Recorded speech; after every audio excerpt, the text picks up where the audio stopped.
تبادل للاتهامات شهدتها قاعة مجلس الشعب اليوم بين محمود أباظة رئيس حزب الوفد والنائب الوفدي عبد العليم داود.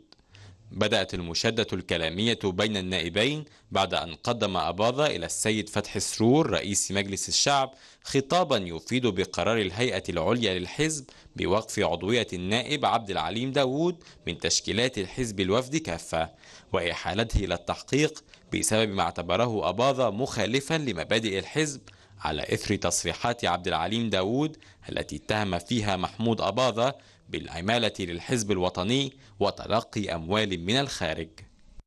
في الآونة الأخيرة أصبح محمد عبد العليم جزء من منظومة بتهاجم الوفد في الصحافة وفي التلفزيون وفي آخره. ففي أول اجتماع للهيئة العليا بعديه قرروا لأن الهيئة العليا تملك، رئيس الحزب يملك والهيئة العليا تملك وقف العضو. وقفه يعني معناه وقف عضويته من جميع تشكيلات الحزب وإحالته للتحقيق. ظل هو يزعق ويضيع، فالدكتور فتحي سرور نبهه إلى الالتزام، ما انتبهش فأخرجوا من الجلسة بعد موافقة المجلس على هذا الكلام. هم أرسلوا مذكرة بإيقاف عضويتي في حزب الوفد. الوفد مش وظيفة، الوفد انتماء.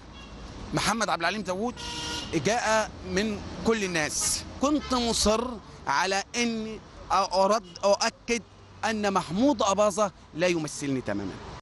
ومن جانبه رفض النائب عبد العليم داود حضور تحقيقات الهيئة العليا لحزب الوفد، ووجه عدة اتهامات لأباظة رافضا الاعتراف به رئيسا لحزب الوفد. أكثر من مرة قلت أنني لا أعترف بمحمود أباظة رئيسا لحزب الوفد، لأنه يقوم بمخطط الصفقات مع الحزب الحاكم لقتل الحراك في الشارع المصري، للصفقات لحضرتك لتفتيت حزب الوفد. كل ده مخطط، لدرجة النهارده شيء غريب جدا، كان الحزب الوطني يصفق لمحمود أباظة عندما أرسل خطاب، وأنا جزء من الصفقة إن يتم تصفية محمد عبد العليم داود. فين الصفقات اللي بين حزب الوفد وبين الحزب الوطني؟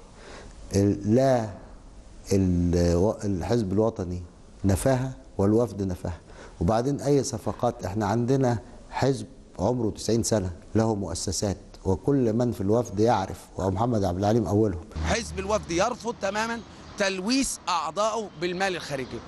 هم بيدخلوا الناس ديت في جمعيات ليكونوا سند لمحمود أباظة. احنا بنحذر من تلويث حزب الوفد وأعضاء حزب الوفد بالأموال الخارجية. هذا في مساس بالحزب، خصوصا أن حزب الوفد هو الحزب الوحيد، وبحط لك 3-4 شرط تحت الوحيد، الذي له استقلال مادي كامل، مش بس قبل الدولة وقبل أعضائه. انشقاقات ومشاجرات جديدة داخل جدران حزب الوفد يخشى بها البعض أن تؤثر في استقرار انتخابات رئاسة حزب الوفد المقرر إجراؤها في يونيو المقبل.